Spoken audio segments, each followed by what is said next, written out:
Are you ready for the Unit 5 test? Don't be intimidated by this problem. No calculator will be used to solve this. Note I will have 5 real roots. Let's start by listing the factors of 4. 1, 2, and 4.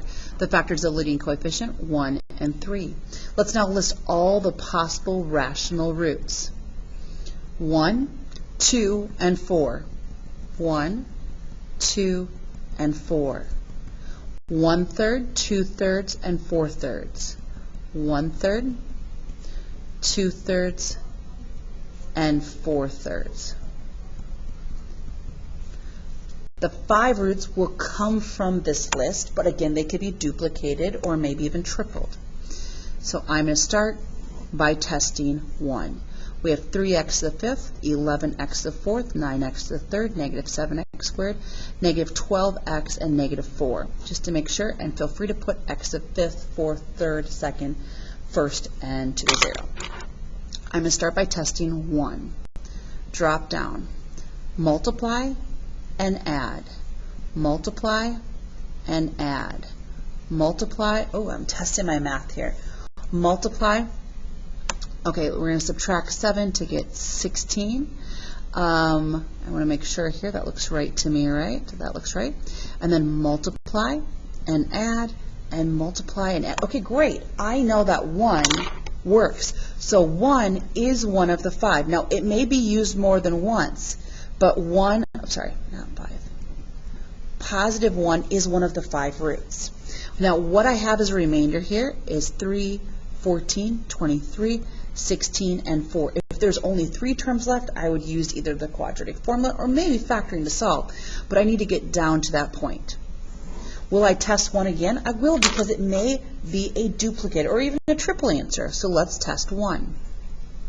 Drop down, multiply to get 3, add down to get 17. Multiply to get 17, add down 0, okay, we're going to get 40, multiply to get 40. Let me move this here. Add to get 56. I can see this is not going to work. Okay, so 1's not going to be used again. It was used once, but it's not going to be a duplicate. Let's test negative 1. Drop down. Here we go. Multiply to get negative 3, add down for 11. Multiply for negative 11, add down to get 12. Multiply to negative 12, add down to 4, multiply to negative 4, and it works. Remember, the remainder is 0, it works. So I know that another one of the roots or solutions, x-intercepts, is negative 1. So I have positive 1 and negative 1.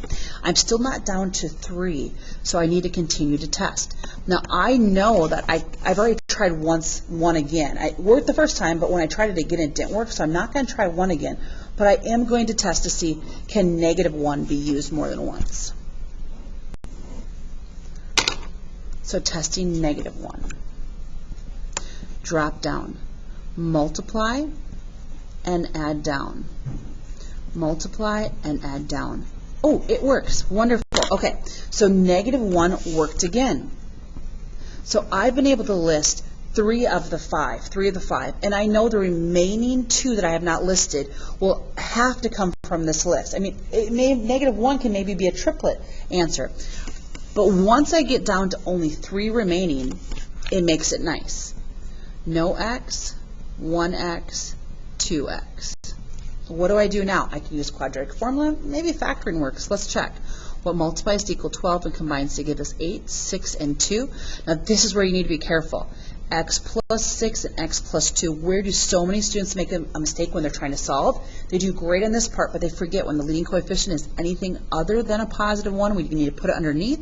6 over 3 reduces down to 2. 2/3 cannot be reduced. That leaves our remaining answers at negative 2 and negative 2/3. X equals negative 2.